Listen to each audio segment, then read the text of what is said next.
Good evening, praise the lord, hallelujah. જીવતા ઈશ્વરની સ્તુતિ થાવ અને પ્રભુઓના પ્રભુ અને રાજાઓના રાજાની સ્તુતિ થાવ. આપણી પાસે પ્રભુનું સુંદર વચન છે. જુઓ, ઈશ્વર મારું તારણ છે. Hallelujah, praise the lord. આપણી પરિસ્થિતિને કહી દઈએ કે જુઓ, ઈશ્વર મારું તારણ છે અને હું તેમના પર ભરોસો રાખીશ ને બીસ નહીં. હાલેલુયા. પ્રભુ આપણું તારણ છે. ભૂલી ના જઈએ દરેક સંજોગોમાં અને દરેક પરિસ્થિતિમાં. પ્રભુની પાછળ વિશ્વાસથી ચાલીએ, આજ્ઞાઓ પાડીએ, સંગતિમાં રહીએ અને દરેક સંજોગોમાં, દરેક પરિસ્થિતિમાં પ્રભુની ઈચ્છાને પરિપૂર્ણ કરીએ. શોધીએ, ઈશ્વરની સલાહ લઈએ અને તેમની પાછળ ચાલીએ. Hallelujah, praise the lord. Yusuf કે જે એક એવા પ્રભુના બાળક બની ગયા, પ્રભુના સેવક બની ગયા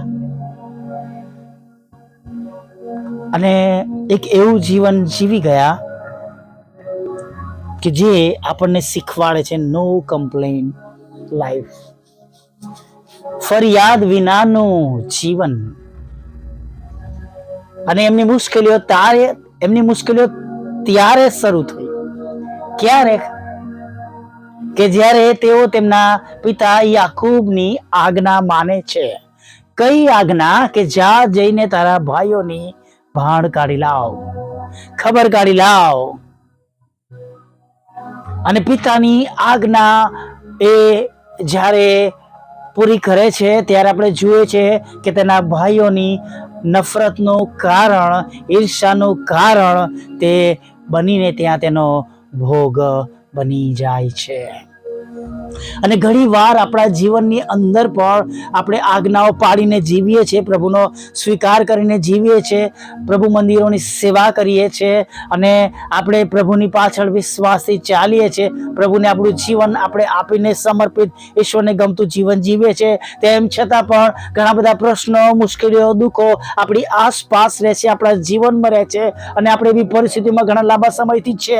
તો હું તમને કહું છું, બીએ નહીં, ગભરાય નહીં અને દુઃખી ના થાય. કેમ કે જ્યારે યુસુફે યાકૂબની આજ્ઞાઓ પાડી અને ત્યાર પછી એની જે પરિસ્થિતિ થઈ અને ભર જુવાનીમાં તેના પિતાથી તેને અલગ થઈ જવું પડ્યું અને 13 વર્ષ સુધી તેણે જેલવાસ કરવો પડ્યો. ઇસ્માઇલીઓને વેચી દેવામાં આવ્યો અને જીવતો હોવા છતાં તેને પોતાના ઘરમાં પિતાની આગળ કે જેમની આજ્ઞાઓ માનીને તે ચાલી નીકળ્યો હતો, એ પિતાની આગળ તેને મૃત જાહેર કરવામાં આવ્યો.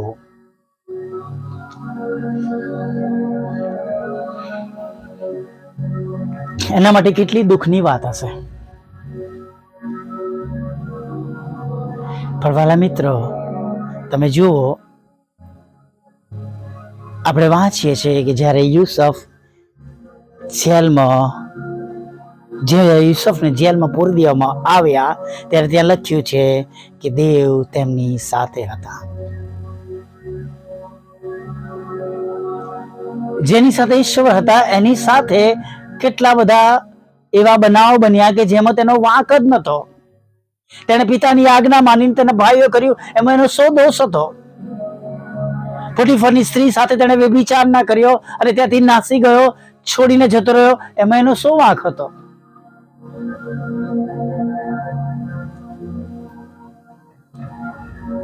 એ ભઠિયારા પાત્રવાગની વાતમાં પણ એ વચ્ચે એની વાત મૂકે છે, રસ્તો દેખાડે છે, સપનાનો ખુલાસો આપે છે, તો પણ એને ભૂલી જવામાં આવે છે, એમાં એનો શું વાંક હતો?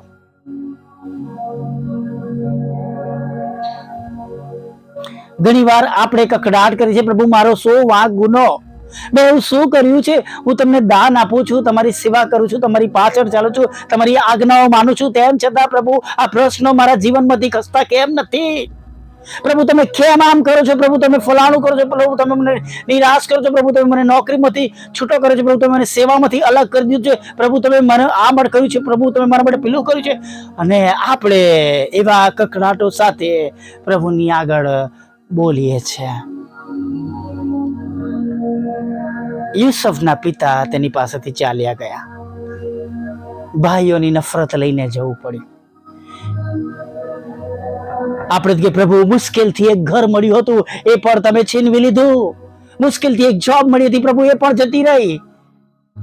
પોટીફારના ઘરમાં એનો દબદબો હતો, પણ એ પણ એની જોબ જતી રહી અને ખોટા આરોપ સાથે ગઈ. મારો તો કોઈ વાંક જ નતો, છતાં મારી આ જોબ છોડવી પડી. મારો કોઈ વાંક નતો. હું તો સેવા સારી રીતના કરતો હતો, પણ મારે સેવા અહીંયાથી છોડી દેવી પડે. મારા એરિયામાં મારી સેવા બંધ કરી દેવી પડી. મારે આ પ્રભુ મંદિર છોડી દેવું પડ્યું. મારો કોઈ વાંક નતો.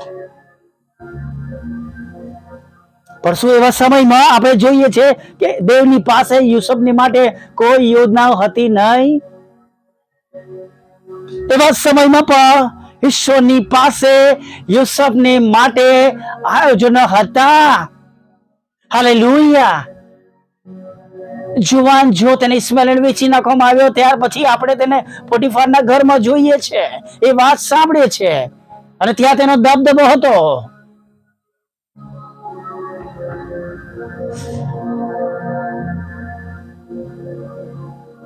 13 વર્ષ જેલમાં રહ્યો, પણ કે છે એને ત્યાં દરોગાની તેની પર કૃપા હતી.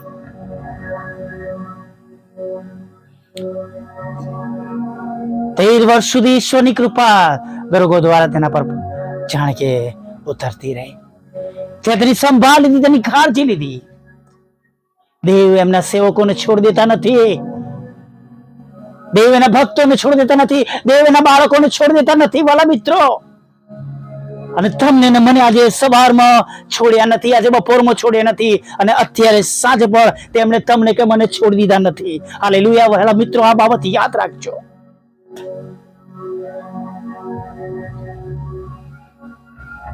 સમય અને સંજોગો બદલાયા.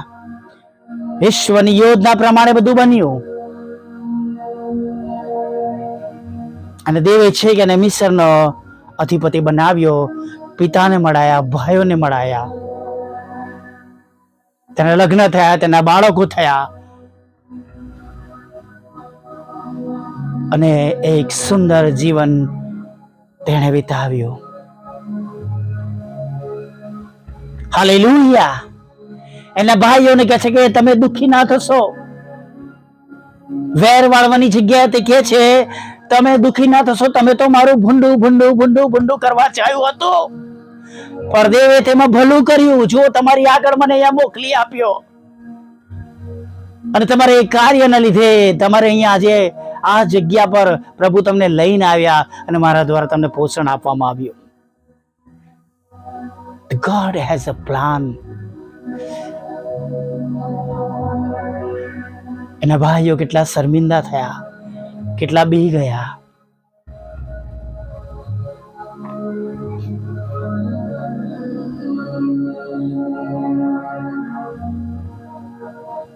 Yusuf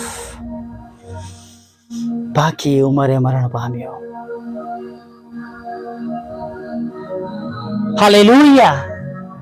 praise the lord.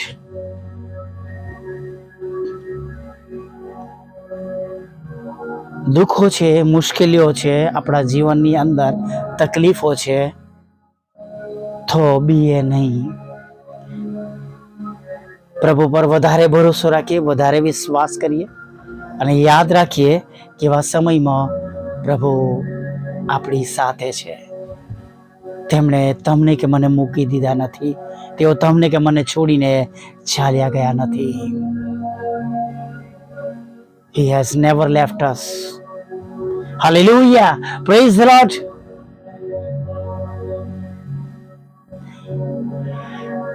આંખના આંસુને લૂછી નાખીએ વાલા મિત્રો, અને આનંદ સાથે પ્રભુની સ્તુતિ કરતા સાંજના સમયમાં આગળ વધીએ. હાલેલુયા. Praise the lord.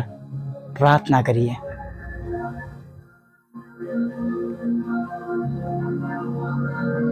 વલ્લા પ્રભુ, અમે તમારી સ્તુતિ કરીએ છીએ અને અમે તમારો પુષ્કળ આભાર માનીએ છીએ. અને પ્રભુ, આભાર માનતા, સ્તુતિ કરતા, આરાધના કરતા તમારા ચરણોમાં નમી જઈએ છીએ. અને પ્રભુ, જેમ દિવસે તમે અમારી સંભાળ રાખી, દિવસે જેમ તમે અમારી કાળજી લીધી, અમને તંદુરસ્ત રાખ્યા, અમને સર્વ સારા વાનાથી તમે તૃપ્ત કર્યા, અમે પ્રભુ તમારો પુષ્કળ આભાર માનીએ છીએ.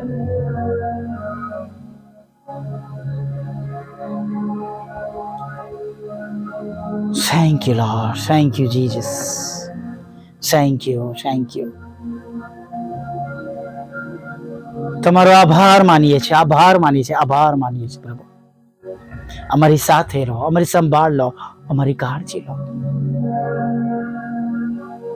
જે વાનાની પ્રભુ અમને અત્યારે અગત્યતા છે તમે આપો પ્રભુ, એટલા માટે કે પ્રભુ એક એક સાંભળનારનો વિશ્વાસ હમણાં તમારામાં વધી જાય અને તમારા પરનો મૂકેલો ભરોસો એમના જીવનને આશીર્વાદનું કારણ બનાવી દેવું થવા દો પ્રભુ. અને પ્રભુ, એક એક વિશ્વાસ કરનારને પોતાના વિશ્વાસ પ્રમાણે તમે ઢગલો આશીર્વાદથી ભરી દો રાજા. અમાપ્ય અકલ્પ્ય આશીર્વાદોથી ભરી દો રાજા. અને પ્રભુ, એમ તેઓને બીજાઓને આગળ નમૂના રૂપ બનાવો, સાક્ષી રૂપ બનાવો. ઘણા બધા લોકોનો વિશ્વાસ આજે સાંજે પ્રભુ તમારા પર વધી જાય એવી પ્રાર્થના કરીએ છીએ પ્રભુ. જેઓને તમારું નામ નથી મળ્યું તેઓના માટે પણ અમે આગ્રહથી પ્રાર્થના કરીએ છીએ પ્રભુ. વોટ્સઅપ, ફેસબુક, યુટ્યુબ અને પ્રભુ બીજા જે મીડિયાના પ્રભુ રસ્તાઓ છે પ્રભુ, એના દ્વારા પ્રભુ જેઓ કામ કરે છે, કામ કરી રહ્યા છે, અમારો મેઇન સોર્સ છે પ્રભુ મીડિયા, એના દ્વારા તમે મહિમા પામો. ઘણા બધા લોકોના જીવનમાં તમે વાત કરો, તેઓ પાછા ફરે, પસ્તાવો કરે, તમને જીવન સોંપે, તમારી ઓળખાણ મળે પ્રભુ. એવી અમે પ્રાર્થના કરીએ. જેમને કદી તમારું નામ નથી મળ્યું તેઓને પ્રભુ તમારું નામ મળે. દરેક લોકોને તમારી ઓળખાણ મળે અને પ્રભુ તેઓ પોતાના જંગમાં, પોતાની વિશ્વાસની લડાઈમાં પોતાના વિશ્વાસ દ્વારા જીતે પ્રભુ. પોતાની મુશ્કેલીઓમાં વિશ્વાસ દ્વારા તેઓ બળ પ્રાપ્ત કરે, જીત પ્રાપ્ત કરે, પ્રાર્થનાનો ઉત્તર પ્રભુ પ્રાપ્ત કરે એવી અમે પ્રાર્થના કરીએ છીએ પ્રભુ. પ્રભુ, તમને કશું જ અશક્ય નથી. જે વાલાઓને કહેવામાં આવ્યું છે કે ડોક્ટર કહે છે કે આઈ એમ સોરી, હું કઈ કરી શકતો નથી, કઈ કરી શકતી નથી, તમારી બીમારીને હવે ઉપરવાળા સાજાપણું આપી શકે છે. અને હા પ્રભુ, તમે એવા ઈશ્વર છો કે તમે તેમની બીમારીમાંથી તમે એમને સાજા કરી શકો એવા પ્રભુ છો. ત્યારે પ્રભુ પ્રાર્થના કરીએ છીએ કે જે રોગ તેમના શરીરોમાં અત્યારે દેખાયો છે, urine test, blood test, CT scan, સોનોગ્રાફીમાં કે પ્રભુ બીજા ટેસ્ટોથી, MRIમાંથી પ્રભુ તેમને પ્રાપ્ત થયો છે, મળ્યો છે, દેખાયો છે પ્રભુ, ડોક્ટરોની શોધખોળમાં દેખાયો છે પ્રભુ, તો પ્રભુ તમે એમને સાજાપણું આપો. પરાણે પ્રભુ એમના શરીરમાં એ રોગ પ્રભુ તેમને સ્વીકારવો પડ્યો છે પ્રભુ. અમે એ રોગને તમારા નામથી જાકારો આપીએ છીએ. Get out, get lost in the name of Lord Jesus. સર્વ પ્રકારના રોગ મંદવાળ જેઓ વિશ્વાસ કરે છે, એ સગળા રોગો પ્રભુ ઈસુના નામમાં તેમના શરીરમાંથી દૂર થાય. હા પ્રભુ, માથાના વાળથી લઈને પગના અંગૂઠા સુધીમાં તમારા બાળકો શુદ્ધ થાય, પવિત્ર થાય, સંપૂર્ણ સાજા થાય એવી પ્રાર્થના કરે છે. હા, નાના મોટા પાપ, ગુનાઓ, ભૂલો માફ કરજો. કંઈ પણ રૂકાવટ ના રહે પ્રભુ, સાજાપણાની વચ્ચે એવું તમે થવા દેજો. તમામ લડાઈ ઝઘડા દૂર કરજો પ્રભુ પિતા.